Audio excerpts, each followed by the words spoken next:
Daizen Maeda breaks silence on Celtic future. Major Michel-Ange Balikwisha Celtic transfer update. Celtic tipped to sell Reo Hatate.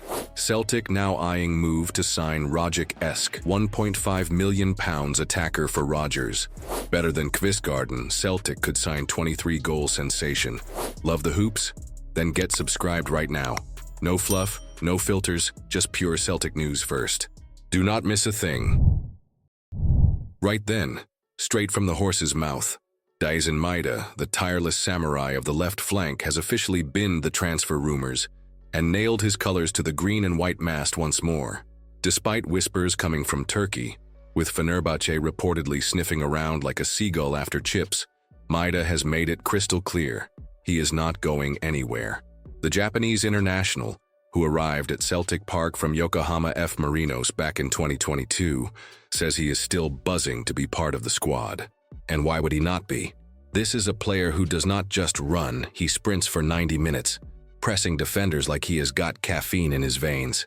He is not the flashiest, but ask any proper Celtic fan and they will tell you, Maeda is one of those you miss the second he is not on the pitch.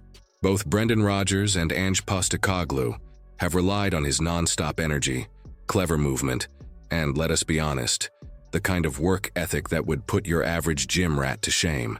He is happy in Glasgow. He is still enjoying his football, and he is clearly not done annoying defenders from Dingwall to Dens Park just yet. So while the rumor mill keeps churning and the transfer vultures circle overhead, Celtic supporters can breathe a bit easier knowing that Daizen Maeda is staying put, at least for now. Proper squad man. Not just for his goals or assists, but for the grit he brings every single week. Should Celtic be building around hard-working players like Maeda, or should the club be aiming for more flair and star power to make a real dent in Europe? Let me know what you think. Well. It looks like the Michel-Ange Balikwisha saga might be back on the menu. After what felt like a classic case of flirt and fade last summer, Celtic's longtime admiration for the Royal Antwerp winger is heating up again. And this time it might actually go somewhere. Antwerp, by the sounds of it, are rummaging down the back of the sofa for some spare change and see Balikwisha as a ticket out of financial trouble. They were apparently dreaming of 30 million euros, which is about 25 million pounds. But let us be honest, they are more likely to get somewhere around 6 million pounds at best. He has only got a year left on his contract, and unless he is hiding a golden boot in his locker, no one is paying that top-shelf fee. Now, Balikwisha is an interesting one. Injuries wrecked most of his season. The lad missed 29 matches, but when he was fit, he looked sharp. 4 goals and 3 assists in 17 appearances is not exactly world-shattering, but he finished strong and showed there is talent there. More importantly, Celtic fans have already taken notice. After a cheeky Instagram like on a 4-leaf clover emoji and some not-so-subtle eye emojis, the green and white faithful have been connecting the dots faster than a detective in a Sunday night drama. From a squad point of view, it makes sense. Yang Hyun-jun has been as consistent as the Scottish weather. Nicholas Kuhn is still finding his feet. And with Daizen Maeda's future not set in stone, and Jota rumored to be out for months, the wide positions need some attention. Balikwisha might not be the flashiest name, but he brings pace, creativity, and that little touch of unpredictability that Rodgers loves to weaponize. Plus, let us not pretend this is not the type of deal Celtic love. A promising player, undervalued because of injury, available on the cheap due to contract timing. It has got bargain bin brilliance written all over it. Should Celtic go all in on Balikwisha, or are we getting carried away over a couple of emojis and a decent run of form? Is he the answer or just another risky punt? Let the comments section decide.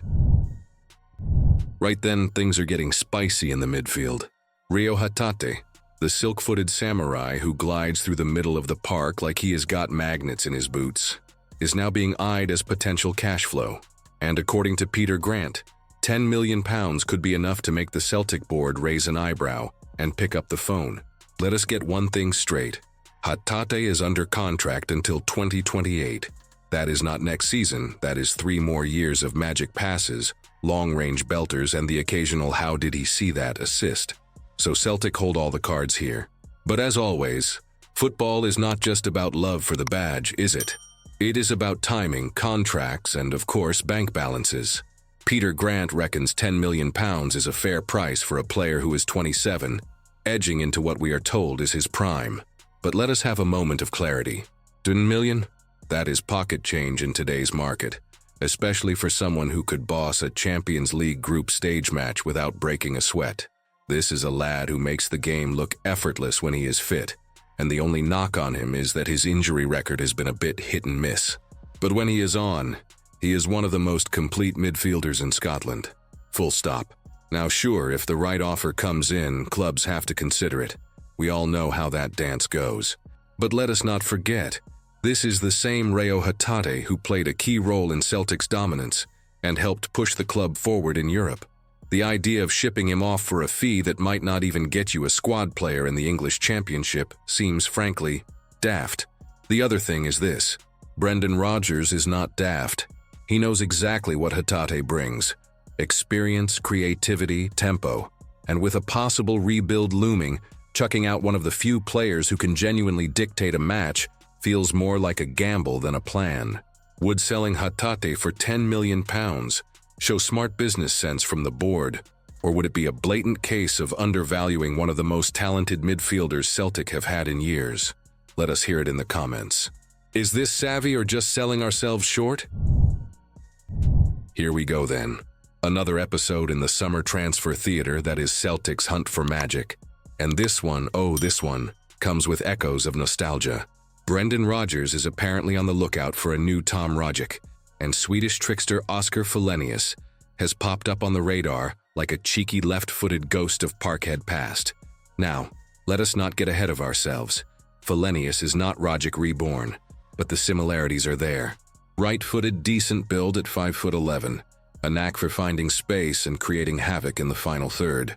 The lad has been turning heads at Djurgården, and Celtic have already sent scouts to run the rule over him. His price tag? Just £1.5 million. That is practically a discount bin special for someone being whispered about as Rogic-esque. You see, Rodgers knows exactly what he is missing.